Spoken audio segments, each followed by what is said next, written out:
Bruins, they How'd you like that Saturday night? Up 5-2. All of a sudden, here comes the crap fest. And they pull it out. But once again, that team cannot play with the lead. Your thoughts, Murray? I just thought this is wild. It's indicative of everything that's been wrong with them and why you still need to be concerned about them going forward. They can't close.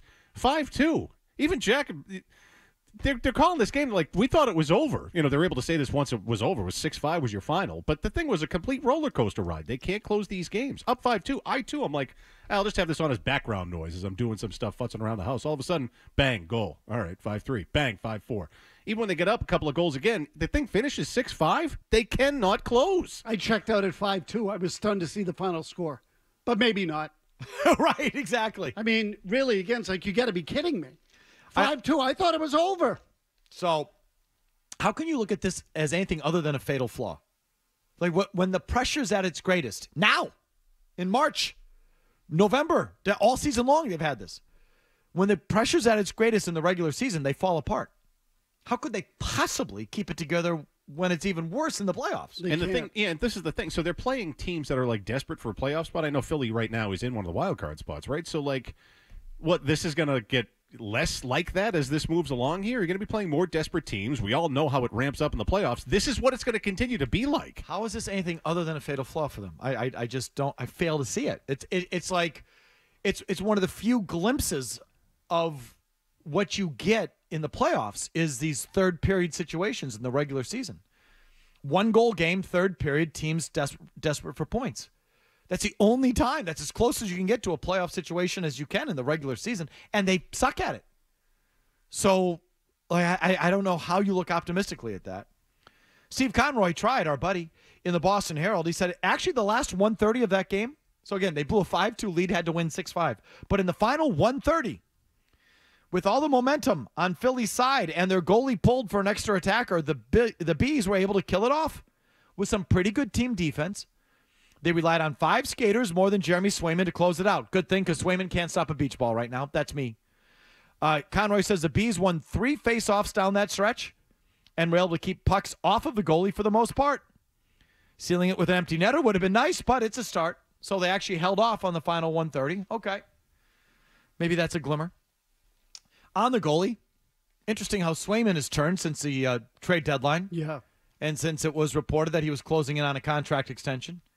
And Don Sweeney may have sort of scolded him for it in that press conference that Ty Anderson pointed out last week. Interesting how this has all turned. And since the trade deadline, Allmark has been nails and Swayman's been a puddle. How's that? And so now on the goalie rotation, it's like, what happened to your goalie rotation? Doesn't feel like it's happening. Here's Jim Montgomery yesterday on on Swayman and the goaltending. Go ahead. This is yesterday. I gotta wonder now, Jim, and it's obviously no, Jimmy. Yesterday, please. The Swayman. Sway hasn't been as sharp as the last couple of outings. Is that just again part of the package, or is that a concern? It's not a concern, but we need him to get back to the form that he was at. Some of that is our team defense, and some of that, is just the schedule and the way it happens. But we're, he's probably 6 to 7 starts away from starting the playoffs. Him and Linus, they both need to get sharp for it. At this juncture, you're thinking rotate straight through? Regular season, yeah. I'm not going to commit to anything, but I'm very comfortable platooning them in the playoffs. Oh, so we're not going to commit to anything. What happened when I heard you on with Toucher and Hardy last month? It seems like you had committed to something. He was pretty definitive, yep. Here's Jim Montgomery with TNH. I want to say this is January, maybe not February, but either way, recently. Go ahead. I gotta wonder now, Jim, and it's obviously way early to have this conversation, but you just said you've alternated every night. Allmark's been back-to-back, I think, twice this season. Maybe Swayman has once. If this is the model, and this is how this team's foundation is built, will you keep this going in the postseason? Yes. I mean, there's no reason. And I think, you got to learn from the past, too. And, I think last year I made a mistake not doing that in the playoffs. And I think that we as an organization, we evaluate everything. And when you have 2 elite goaltenders and the demands of the playoffs are much more strenuous mentally than they are physically, because you're only playing every second day. It's not like the regular season. But the mental demands, they demand a lot. And if you know you can have a day off to get a breather, reset, refocus, and bring your A game again, I think it just behooves us to play to our strengths. Okay. Sounded pretty committal there. So what was the date on that, Jimmy? January 3rd. So January 3rd, are you going to platoon the goalies into the playoffs? Yes. Full commitment. March 17th? I'm not going to commit to anything.